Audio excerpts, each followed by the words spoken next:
Joe.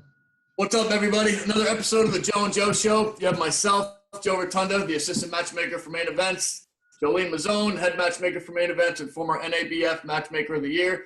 Behind the scenes, we have Anthony Haynes. He's our millennial and producer. We also have Alexis Sullivan. She's our creative director. Today we have fucking Zab Super Judah. He's pro record 44-10, 30 knockouts, former 140 and 47-pound champion, and future Hall of Famer for sure. Super Judah. Hey. Brooklyn is in the building. Look at that fucking background. Holy shit. Brooklyn thing. I said Brooklyn is in them. You know what I'm saying? You're like a pro. Bro, you already got guest of the year just for that fucking background. That's what's up. Joe, show us your glass. What are you drinking? What are you drinking, Joe? What is that? So I got the Joe Exotic, man. Scissor. I got my surviving quarantine one drink at a time. I You got got it. Zab. What are you drinking? Water, Zab? The Zab Judah kit. The fly kit.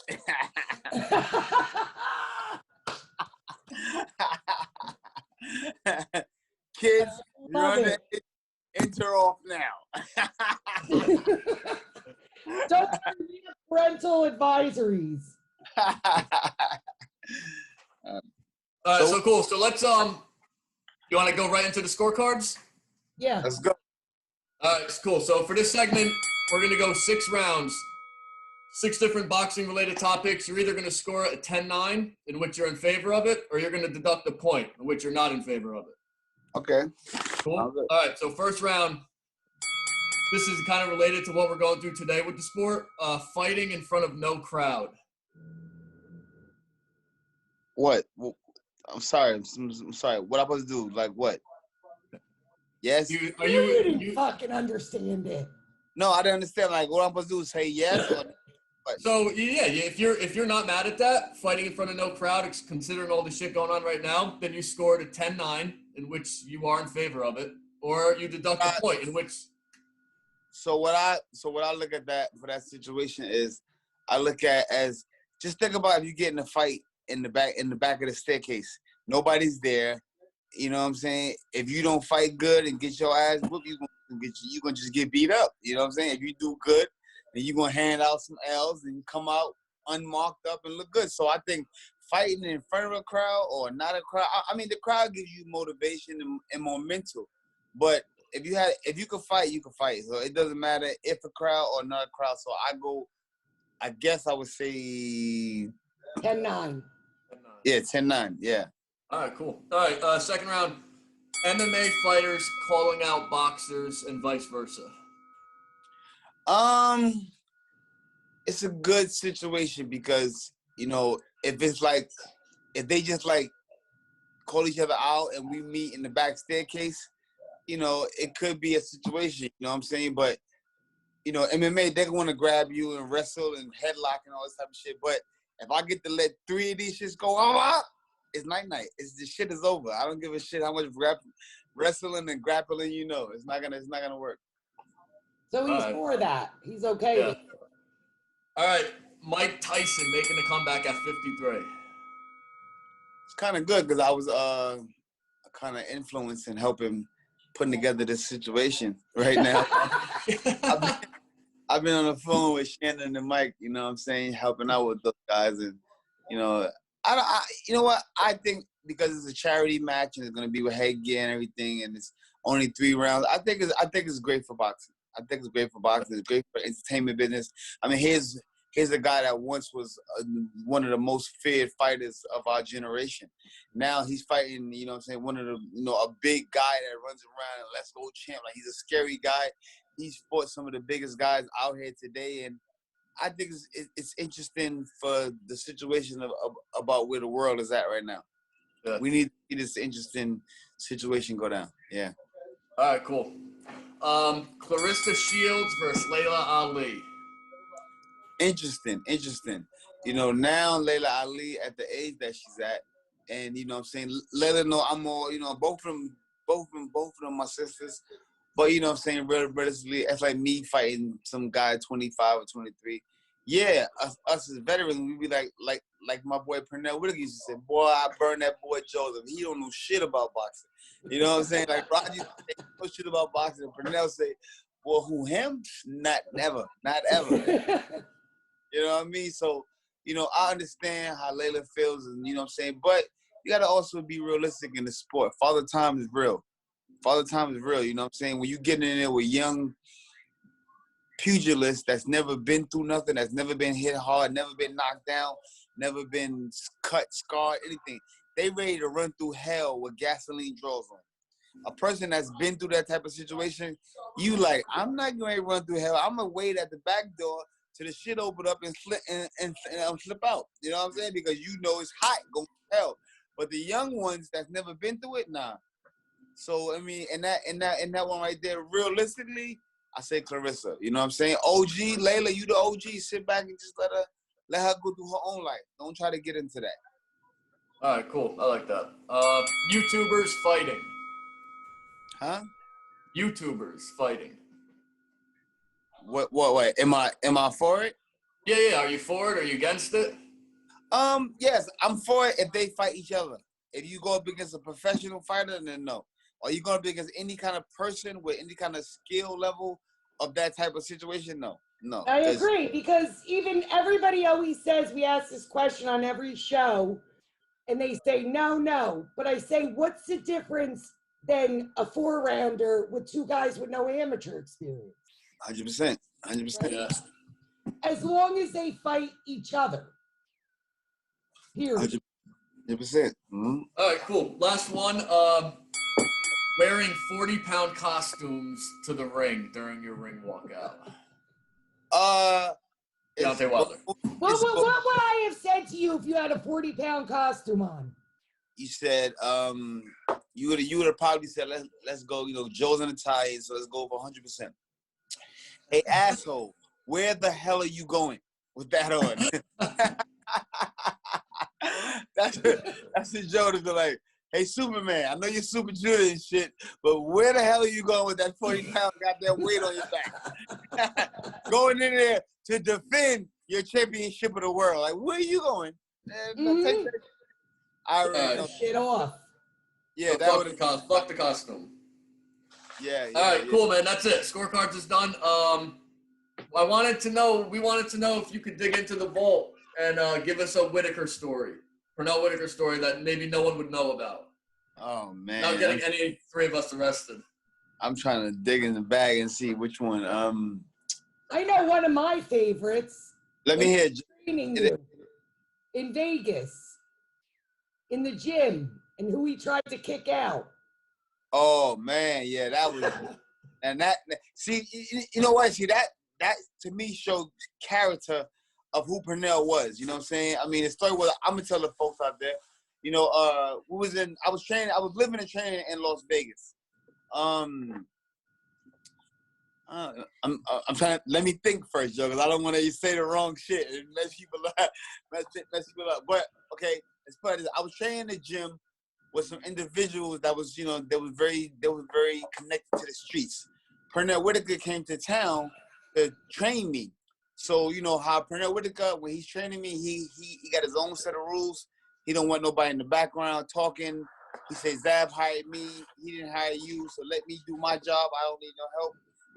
He said, I don't come to your job and helping you with anything, so don't help me at my job. You know what I mean? So the owner of the gym at this time came into the gym, you know, to watch and see what was going on, you know, from him renting the gym out to us.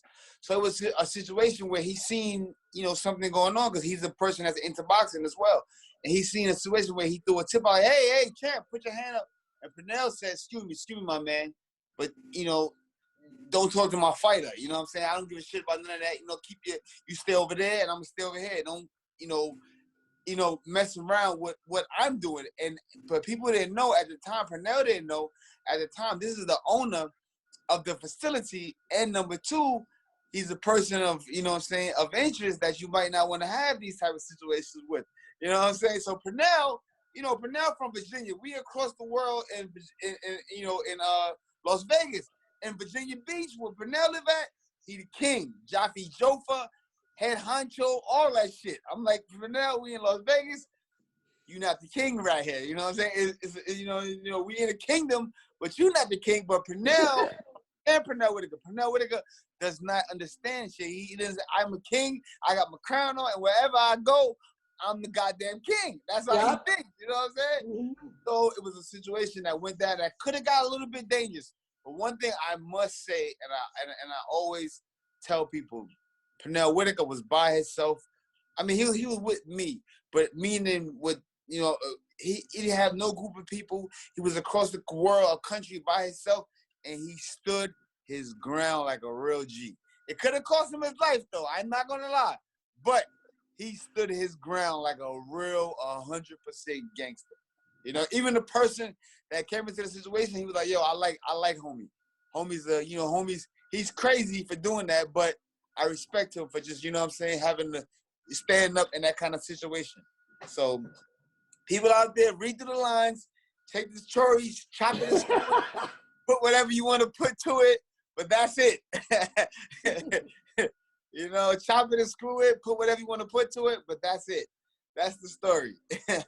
Pernell Whittaker was a real one. I ain't gonna lie to y'all. That was a real one right there. He got us all in a lot of trouble sometimes.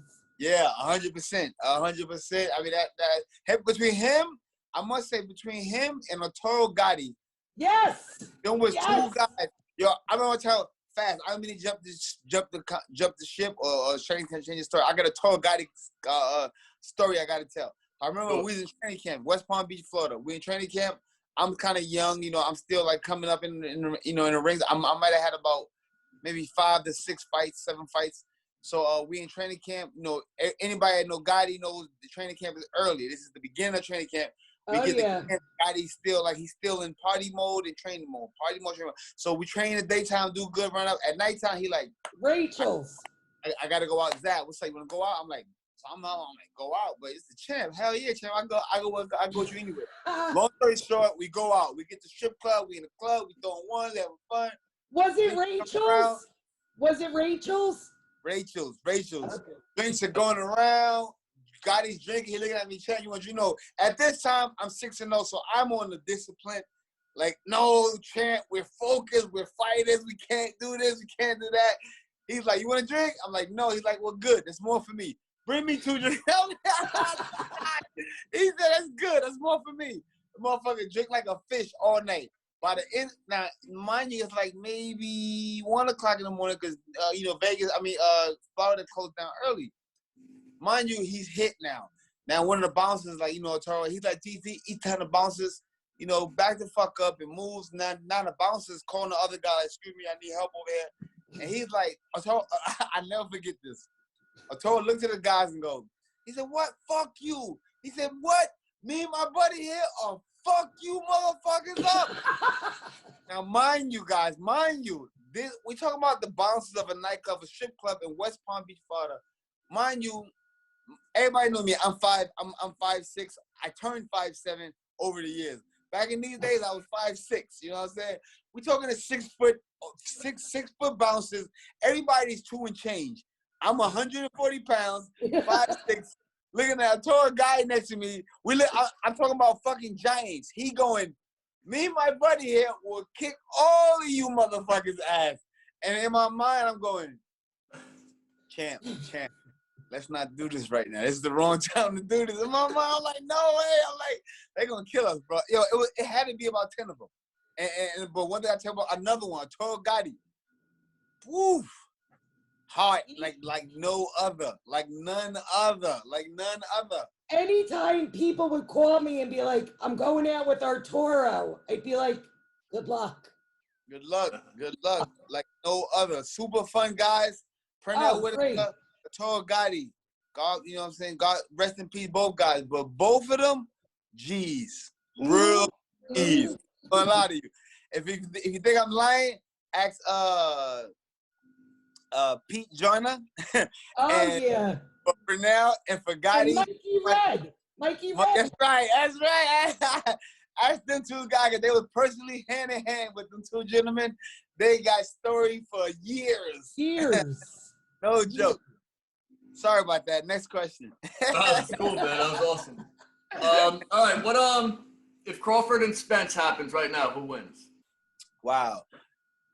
They're my two top favorite fighters right now in the game. Plus, they're left-handed, so everybody know I'm a left-handed fanatic.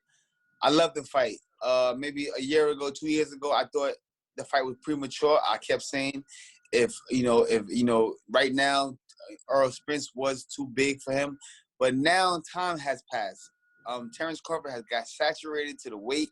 He is solid. He has got he got a couple good defeats under his record, and now I don't want to see the fight, but it's going to be one of the best fights of our era right now in boxing. And in my book, it's a toss-up. It's a toss-up. Oh, That's okay. me. I got Crawford right now. It's a good thing. I mean, we don't know. People, I give Earl Spence a lot of credit. Absolutely. From watching that car accident, you would have thought that was it, brother. You would have thought box. You better learn how to do anything again. It looked crazy.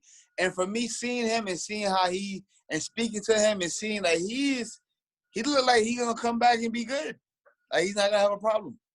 I think the problem is mentally going through that. None of us are in that situation. I hope he does come through. I don't know if he will. But he's a talented motherfucker like no other. Like no, Absolutely. hands down. Absolutely. Yep. Joe. All right. Cool. All right. Toughest fight. Who's the toughest fight you ever had? Let me answer. I guess I know. Let me answer. Who? People are going to think that it's somebody else than what you think it is. I think it's Mickey Ward. 100%. You know what? And I tell people that because the reason why I always say, people say, oh, you fought Cotto, you fought Mayweather. Mayweather was like, he would have killed I said, it's not about, the reason why I say it's my toughest fight because it came at a time of my life. But I had 15 fights and I was going to the next level. And Mickey Ward was, I wouldn't even say he was the gatekeeper because he wasn't the gatekeeper. I think personally in that fight, even Dua told me, tonight the cards are stacked, it's a toss-up fight. I don't got no pull here. I mean, we did everything that we could do. You got to do the rest now. You got to fight. You got to fight. You got to win. And but one thing I knew that from watching Mickey Ward, I could beat Mickey Ward. A lot of people said, "Don't take that fight." Me and my dad watched it, and we said that's a fight that we could take, we could beat, and we win. This fight right here will take us to the next level. And at that time, I think I was 15-0. Mickey Ward had about 30, I want to say maybe 34 fights.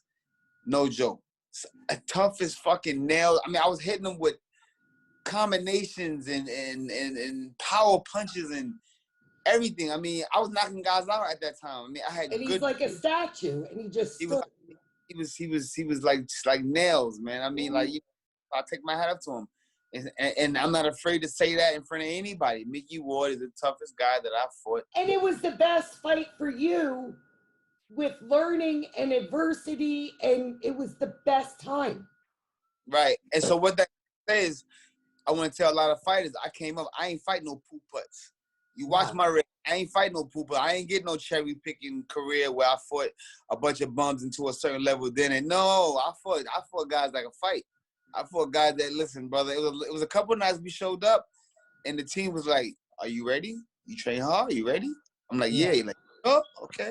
All right, because, you got to go in there and do your thing. I was like, all right, I'm ready.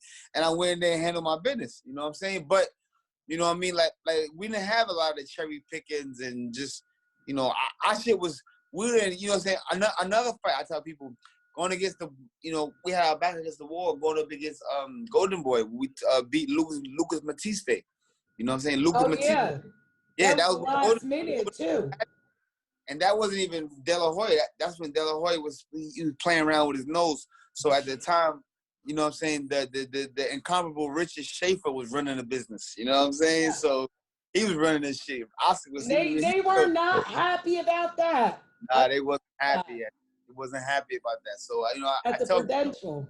Yeah, I tell people we didn't get no bullshit. You know what I'm saying? They thought for a fact that they're gonna steal it and use the big name, Golden Boy, and all this bullshit. They gave a fighter to us. Listen to this bullshit. When I fought Luke Batista, they said, You know, I was speaking to what's his name, Robert. I forgot his last name. That Robert over there at Golden Boy, and he was telling oh yeah, we got this guy. Is it, you know, you might go win this fight. This guy's 28 wins and 0 losses with 27 knockouts. So I'm like, all right, that don't mean nothing. You know what I'm saying? I'm like, you know, give me a tape. Oh, unfortunately, we don't have any tape. We only have a tape of his 3rd professional fight. I said, how many fights he got? He got 28 fights with 27 by knockout. And we only have his 3rd professional fight. I said, what the? So basically, we trained on Lucas Matiste with vague information, vague video. Because remember, he fought in Argentina, so he didn't have. And it was the last minute because we had the date at the Prudential, and they lost the date. Exactly. And so people don't understand. I went through a lot of bullshit, but I put it together, and I went in and I boxed that motherfucker ears. I remember the first round, it came out, and the bell ding, and I came to the middle, and he threw a jab, and I flipped it, and it hit me in the shoulder. And I was like, shit. Like in my mind, I didn't show him, but I was like, what the fuck is that? Like, what the fuck? That shit was hot. I was like, all right, man, I'm bugging out. Go back again, flip it. Same thing. He threw the punch, I flipped it, it hit me again, the same spot. It felt like he had fucking concrete weights in his glove. It said, boom. I was like, what the fuck? I was like, oh, hell no. I was like, the last thing he gonna do is hit me in the face. He hit me in the face with that shit. And I boxed. Fuck that. Yeah, I boxed him all night. Yep. All right, we have a segment. It's called Get to Know You Lightning Round. So I'm going to ask you questions, and it's going to be either or. You got to pick one. Okay? Got you. All right. Hot dogs or hamburgers? Hamburgers. Mayweather or Whittaker? Whittaker. Trump or Biden? Trump. Jay-Z or 50 Cent? Jay-Z. ZJ. Boxers or briefs? Briefs. West Coast or East Coast? East Coast. About time. Offense or defense? Defense. Talking or texting? Texan. 8-ounce or 10-ounce gloves? 8 ounce. Do you like to fight short or tall opponents? Human, clean opponents. Left hook or right hook? Right hook. Ali or Tyson? Tyson. Starbucks or Dunkin'? Starbucks. Oh, you're fucking close. Jolene or Joe? Jolene. The fuck, man? Bro, it's my idea to bring you on. All right, fuck that shit. Our history is crazy, Joe. You know that. Yeah, no, I'm just playing. All right, cool, man. That's that. Which one of your fights had the best after party? Oh shit. Oh. Nah, Joe wasn't with us then. So when I fought on the show when Don King had Holyfield, Rockman, Bernard, me. It was a boxing show where we had like maybe 12 world title fights. One of them shows that started like at like 8 o'clock in the morning, and the shit like the main event was like at 12 o'clock at night. Like one of them kind of shows. And we had an after party at the Trump Plaza. I never forget, in the Trump Plaza and upstairs in one of the ballrooms. And Rockman, so I was there. Mayweather had came out to support me. At the time, we were friends. Floyd came to support me, so I was there. I had Brooklyn. Rockman fought, so he had Baltimore. A bunch of Baltimore. And we was on stage, and some guys started acting up and started fighting at the party. So Rockman got on the stage and was like talking to the crowd, like, "Yo, stop the fighting! Don't do this at my party because you disrespected me." So anyway, the guy wasn't trying to hit Rockman. So Rockman threw the mic down, jumped into the crowd, went to the dude, was like, "Yo, what's up? This is Hasim Rockman, heavyweight champion of the world." Went to the dude, was like, "Yo, you don't fucking hear me? I said no fighting at my party." So the dude was just frantic. He didn't see it was like I know. He didn't see that it was Rockman. He turned around and threw the hardest overhand fucking right you could throw. Now, Rockman is a big individual. It landed on Rockman's chest. Rockman didn't even move. He stood there and said, boom. Rockman looked at him and said, yo, when I say it looked like the whole building, the party collapsed on this guy. I don't know where the guy went. I don't know where he disappeared. They collapsed on him, stomped him like a fucking pancake, a roach, did him dirty. All I know, security started coming, everybody started running out. Now, the way the ballrooms is, you remember Trump Plaza, on the first floor was the casinos and everything, and then you go up the escalator. The ballroom.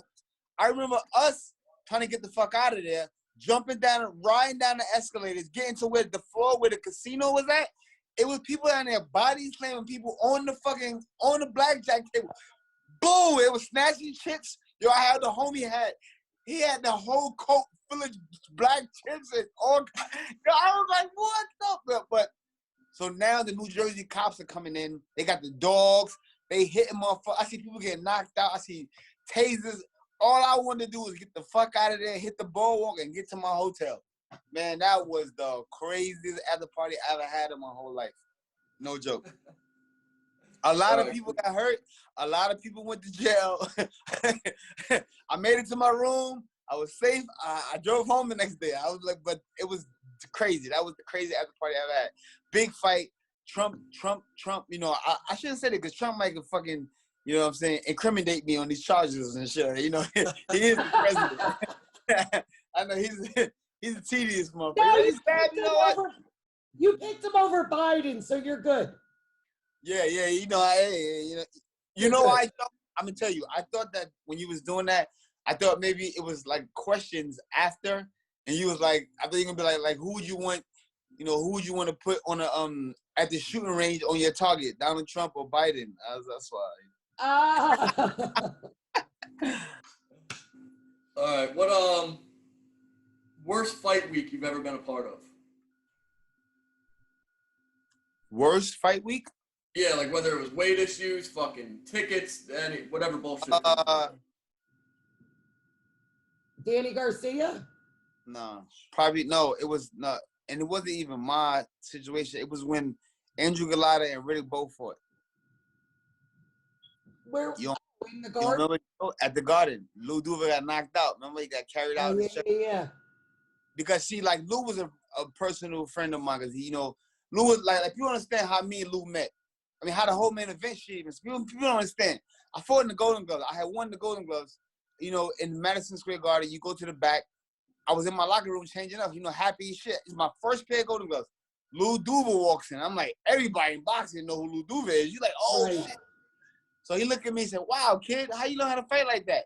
So I'm like, my dad. So him and my dad already knew each other. He was like, wow, yo, this kid is good. He fights just like Pete. So, you know, they keep saying this Pete shit. I don't know who the hell Pete is. I'm like, who the hell is Pete? You know what I'm saying? So he like, Pete. So he was like, you know, how would you want to like to come to camp with Pete? So I'm like, Pete.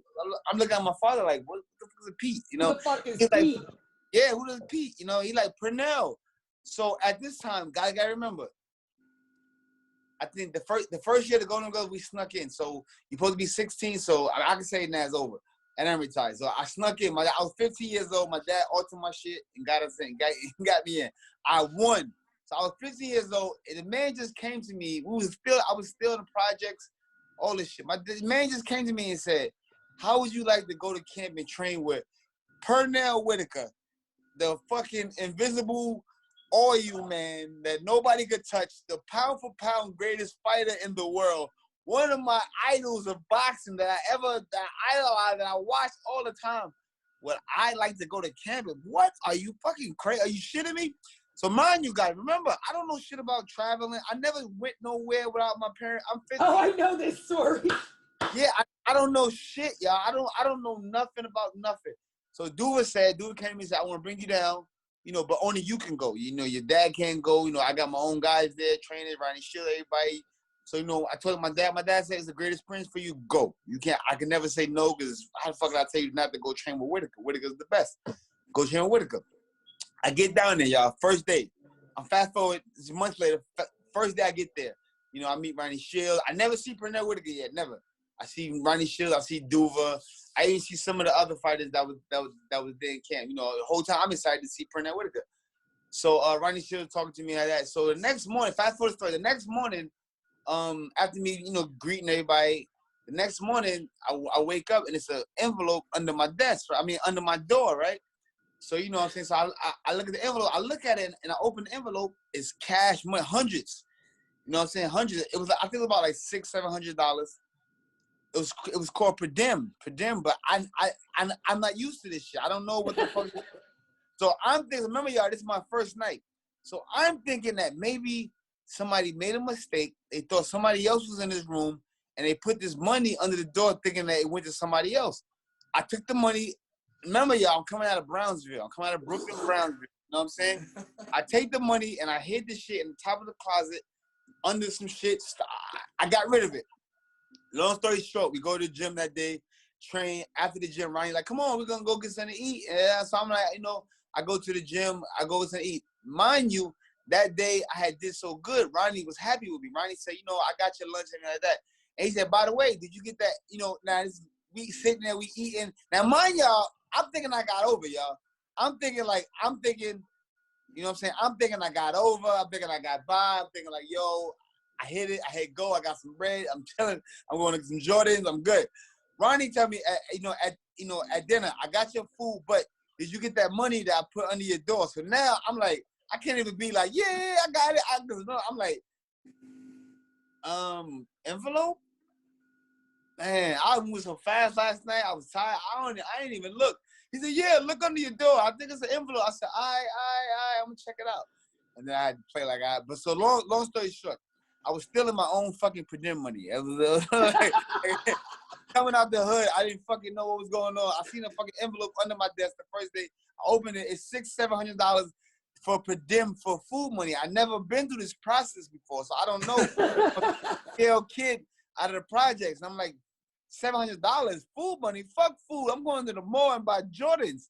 I'm like, you know what I mean? It was totally different though. Fucking hilarious. That's a great story. Yeah, that is. All right, cool. Worst promoter you ever signed with? Greg Cohen. All right, that was quick. Easiest promoter you ever signed with? Don King. Fuck you. Interesting as fuck. What'd you say, Joe? Fuck you. I said fuck you. You said devious? No, easiest. Oh, excuse me. I think you said devious. I'm sorry. No. Main events by far. I mean, the main events is probably the only is the only promotion team in my career that I've ever went back to twice. That is true. Look it up. I never went back. People will go crazy when they see that. We went to court and everything. We had a bad and went back and signed again for the second time. I had to take the witness stand. That's right. So Don King's devious then. That's what we got out of that. Yeah. Favorite venue? Go ahead. I was gonna give our final question. Oh, we wrap? Oh, motherfucker. Yeah. All right, let's do two more. Let's do Donald. Who would, if you had one person to replace Donald Trump as president, who would it be? It's got to be a fighter. God bless his dead. If it would be a couple months ago, Pernell. It's the same thing she said. That's the exact person I said. Yeah, I say Pernell. You know why? We'd end up just running the world for him. We're running the world. Everybody eat turkey sandwiches every day and drink juice. And get a Corona beer, and that's it. You relax, and that's it. And everything is back to me, boy. Back to me. Yes. Oh, man. All right, she's got the last one. All right. If you could slap, punch, trip, or lock somebody in a room in this industry, who would that person be? Out of the boxing industry? Yep. Slap, punch, trip, or lock in a room. Who is that person? It's basically a person, you know. But could you like cut the light off and like put the gas chamber on and like let them choke and all that kind of stuff? Yeah, absolutely. Cletus Selden. Oh, okay. Die, fucker. Wow. That was your last fight, right? For people that don't know. Yeah. That's who caused me to go through brain surgery with. But you know what? I tell people, it's another thing. I ain't got time, but I went through my brain surgery, and you guys can see that I'm probably still working better than some fighters that's still active. Absolutely. Yeah. Absolutely. Thank God. Yeah, thank you, man. Burn, fucker. All right, cool, man. That's it. You're the fucking man. Thank you. Thank you man. so Thank you much, for having Tab. Love you. Thank you for having me. You know what I'm saying? Everybody out there, fans watching us, get the numbers up. Get the numbers up. 'Cause at the end of the year, we're going to have the Joe and Joe Awards, baby. And Zab Dude is number 1. Let's go! Peace, y'all. Later. Later, bro.